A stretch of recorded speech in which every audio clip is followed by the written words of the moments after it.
The Walking Dead, guys, we're back. We're here.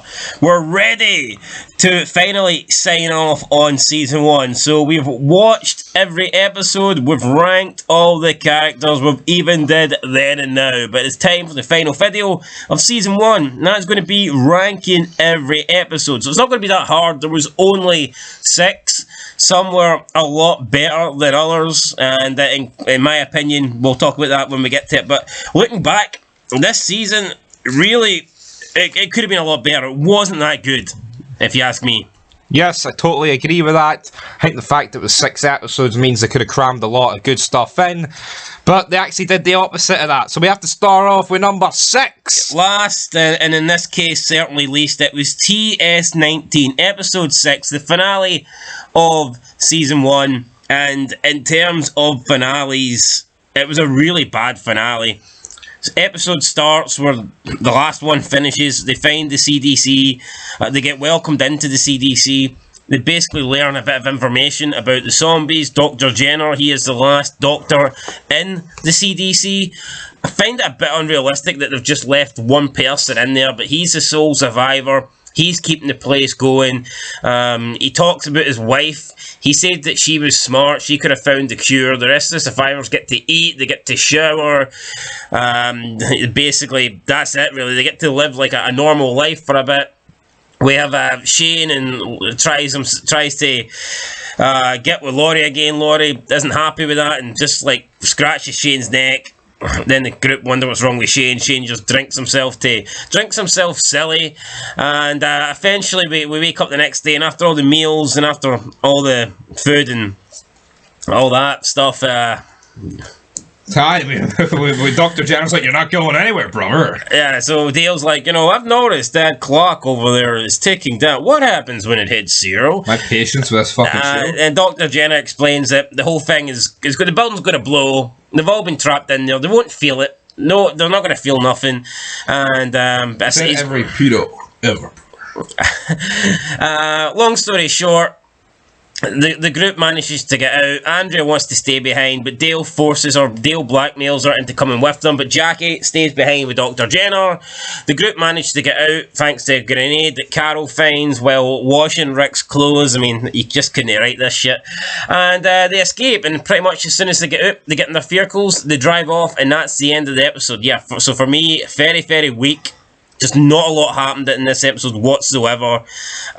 See, a lot of people mark it because, it's the episode Jenner told Rick we're all infected. But right? we don't know that he told him that. Exactly, all we see is, maybe, I think, considering the fact this episode wasn't that good, I think, then I know it spoils later episodes, but I think that reveal needed to be made public.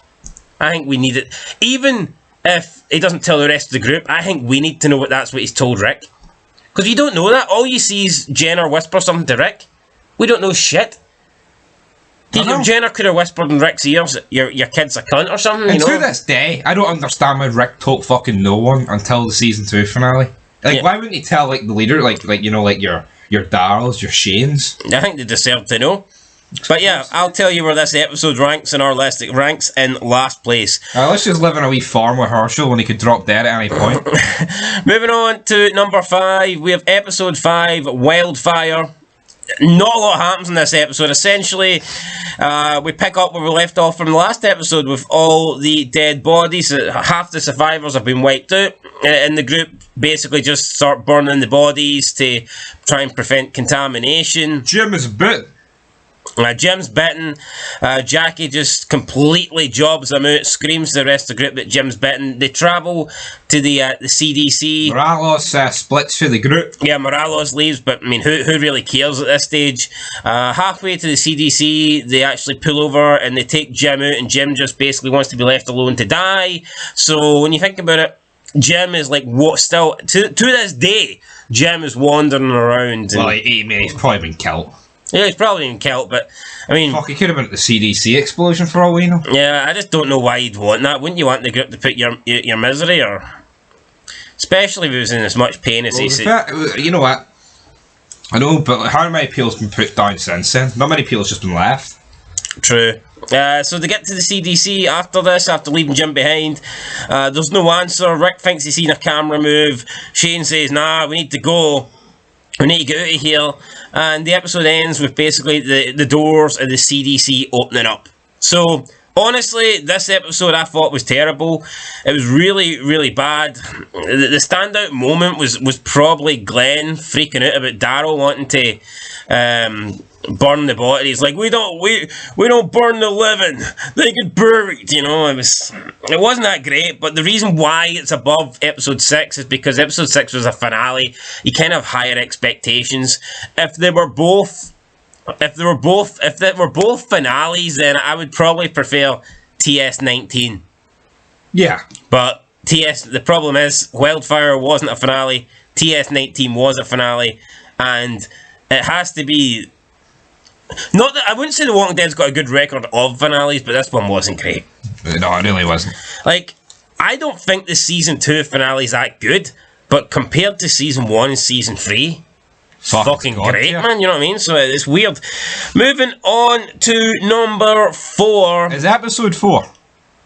Yeah, it's episode 4. It is Phatos. And honestly, again, it wasn't that great. I didn't like the introduction of the Phatos. I felt like it was a plot that just didn't need to be introduced. Basically, they find these Phatos, but it turns out the Mexicans are actually good guys looking after old people. While you never took them serious. No, it was like something off the Sci-Fi Channel.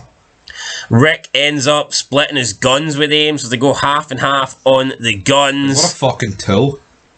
And then Rick and Rick's group leaves Atlanta to go back to the camp with half their guns and no Meryl. So, I mean, they went to the city to get Meryl and to get the guns. They leave without Meryl and they leave with only half the guns. Didn't make a lot of sense to me. Nope. By the time they get back to the campfire, Ed's been bitten. So Ed's done. He's dusted. Amy gets bitten. The zombies break out, man. I don't know where they came from. Apparently it was Glenn's car that brought them to here. But, I mean, it's the fact that you just get a big, massive fucking horde of them, like, sneaking up, you know, it's a bit unrealistic. Right beside a quarry, like, I mean, like... How many times did The Walking Dead do that? Like, same with ending a season 2, I know they can say it's noise, but, no, it's just so convenient whenever they need a big, massive horde. It's like, oh, here they are, like, you know, fucking on clockwork, like it's... Then Shane tries to hold them off, he's trying to protect the group, he gets Laurie, Carl, I think, yeah, you got Carol and Sophia behind Shane. Shane's got the shotgun, he's shooting zombies, he's holding zombies off. You've got Jim with a bat or something. I think Morelos is in there as well, getting involved. And then Alfredo. We see Rick, Glenn, T-Dog, and Daryl return. They've got the rest of the guns, and with the help of those guns, they manage to survive the attack and kill the rest of the zombies. But like I said, Ed and Amy were unfortunately wiped out. Well, maybe not. Am I right to think those 4 ran back from Atlanta? Because Merle took their truck. Yeah. Well, we don't know if it was Merle that took the truck. I don't think it's ever confirmed. It might not have been Merle, but, like, is it not weird that... How much of a walk would it be from that campsite to Atlanta? I don't think it was Merle, because if Merle took the truck, would he just drove back to the campsite? Exactly. Yeah. I don't think Merle was in any condition. I think Merle got found by the governor, and the governor took him. Yeah. So... That sounds about it's real to me, bro. I mean, it was better than Wildfire and TS19, but still, I thought it wasn't that great. What we're saying is this season just got worse. Yeah. Moving on to number 3, we're actually going to break out of order now. So we went 6, 5, 4.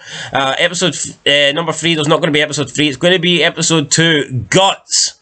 Got no guts. Essentially, we open up Guts with Rick in the tank. He manages to escape thanks to the help of Glenn. He gets introduced to the Atlanta survivors. Andrea points a gun in his face and blames him for bringing the zombies to them. We get some really good interactions with Meryl on the rooftop. Meryl just being Meryl. Michael Rooker, what a guy. I mean, that part of the episode was great. We then see Rick, they come up with a plan, Rick and Glenn, they cover themselves in zombie guts so they can try and manage to cross the street to get to a parking lot where there's a truck where they managed to escape. Meryl gets handcuffed to the roof. When they're ready to escape, T-Dog drops the key and he drops it down the drain. I mean, you did it on purpose, man. I don't think you could try that. You couldn't do that if you tried it like a million times, but T-Dog managed to do it first time. So, I mean, it was good. It was a good episode, but I don't think it was as strong as the two that we've got above it. But Michael Rooker, though, if Michael Rooker wasn't in this, it probably would have been disappointing, in all honesty. Yeah, a very disappointing follow-up to episode 1. Yep, so... plus, in terms of viewers, it was the lowest ranked episode of Season 1. I don't know if that's anything to go by. Thoughts on that? Well, I mean, it is episode 2. Maybe people thought the pilot was always going to do the most. The finale done the most? Well, the pilot's always going to do more in the second episode. Yeah, fair enough. Alright, there you go. Guts coming in at number 3. Now, it wasn't really a tough choice, to be honest. I think we all know what number 1 is. So let's move on to number 2, and it is Tell It to the Frogs. So yeah, we tell it to the frogs. Basically, that's what Laurie told Shane. Tell It to the Frogs. Essentially, it has Rick coming back to the survivors camp with Glenn. He meets the survivors, and it turns out that his family's there. So Rick's reunited with his family. Shane is there, and Laurie's pissed off with Shane. Tells Shane that she doesn't want to see him, and she thinks that he left Rick behind on purpose. We get some more interaction with the group. Daryl finds out that they left his brother Meryl behind. And I mean, that's kind of it. Rick decides that he can't leave Meryl behind, so he has to go in. That's the episode where Shane points the gun at Rick and Dale sees him. Yes, I think so. Or is that episode 5? It could be 5. That could be Wildfire. I think that is Wildfire, actually. So, yeah. Then the Rick That's when they're looking for walkers. So Rick and T-Dog, Glenn, and introduction of Daryl. Introduction of Daryl. I said that. Daryl. They go to look for Meryl in Atlanta. Good ending. Meanwhile, Shane is left in charge of the group. Laurie's pissed off with him and giving him shit that he doesn't deserve, quite frankly. Shane sees Ed beating up his wife, and then Shane just kind of loses it and beats up Ed. Yeah. Fucking takes Ed to the ground, starts wailing on him. Probably justified, but maybe for a couple of too many punches. I don't know. Nah, fuck it. Yeah, so then fucking and Carol's screaming, "Oh, get off him, man!"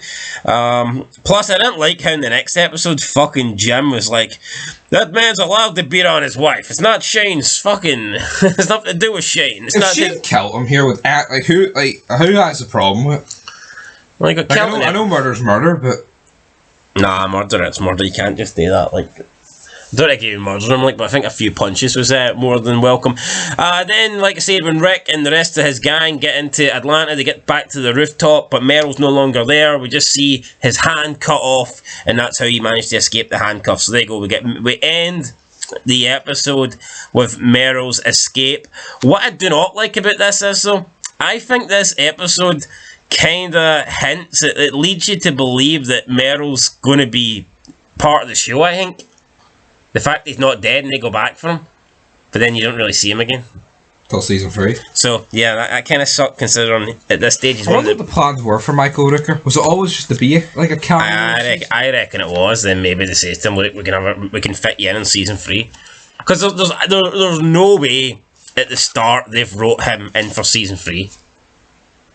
In season 2 again, there's no way they wrote that in advance. That could have just been something they come up with. Here we've got Daryl looking for Sophia. Could be a good idea if he has visions of Meryl. Daryl auditioned for the role of Meryl, but they thought Michael Rooker was so designed for the role of Meryl, they gave it to him. Mm-hmm. And then they just created Daryl for Meryl. Daryl for Norman Reedus. There you go, a wee bit of facts there. But if that's true, were they going to do the exact same thing with Norman Reedus, or because Michael Rooker's just a better fucking actor, were they going to get him to, you know? What do you mean? My point is, with Michael Rooker, is that why he had such a limited role? Because he did more stuff and he couldn't be in it as much? Or do you think the plan was always, even if it was Norman Reedus as Meryl, oh, you're only going to be in 2 and start 3? No, you could be onto something there. Maybe Michael Rooker. We maybe need to look into that. Maybe Rooker had a busier schedule and he couldn't really commit. Because it just shows you, right? Meryl's in what? He's in 2, the start of 3, and look at his impact to the same people who's in the amount of like, you see, like look at Morales in season 1. He's in way more than Merle. Yeah, and name me one line from Morales. Or Jackie. Jim's been bit, that's probably it. Anyway, speaking of being bit, let's move on to number 1. We're ranking this episode top of season 1, and it is the first episode, the premiere, Days Gone By, where we get introduced to Rick and Shane. Obviously, Rick gets shot. He wakes up in the hospital for his coma. The world's went to shit. A zombie apocalypse has already happened. He manages to befriend Morgan Jones and his son Dwayne. Dwayne. Morgan kind of explains everything to him. They go to the police station. They grab their guns. Rick wants to head to Atlanta. He thinks that's where, I believe he thinks that's where Laurie might be. Morgan doesn't go with him, so they split up. And then we see Morgan confronts his zombified wife, but can't shoot her. Ends up getting his son killed. Morgan's such a overrated character in my opinion, but yeah, that's a video for another day. We then see Rick reach Atlanta. Thanks to a horse, his car ran out of gas. He manages to... I've been through Atlanta with a horse, Winoni. He runs into a horde of zombies, a massive horde of zombies. It's weird again, he's walking through Atlanta, not a single zombie, or there's a couple individual ones, and then turns the corner and there's like fucking 10,000. He manages to jump off the horse, the horse gets devoured, and while Rick hides in an army tank, as the credits come on and you just see Rick there, he shot a zombie, his ears are ringing, and the credits start playing and the music starts playing while this horse gets devoured in the background. It was a good episode. It definitely gave you the horror feel. Standout episode of season 1 in my opinion, and probably one of the best premieres I think The Walking Dead's done. I'm trying to think of better premieres. Season 7? Season 7 was alright. Like, yeah, I mean, maybe, but episode 1 is top of our list. So, from worst to best, we're going with 6, 5, 4, 2, 3, and 1. That is our list, ranking the episodes, guys. Let us know what you think down below. We will catch you in the next one. We've been Fog Entertainment. Stay tuned. There'll be lots more Walking Dead content. We've got a lot of Season 2 content coming up, then a lot of Season 3 content coming up, and then we will finally get stuck into Season 4 with our reviews. So that's it. Stay tuned over the next couple of weeks. We'll wrap up Season 2, we'll wrap up Season 3, and then Season 4 will begin. That's it, guys. Till next time. Peace.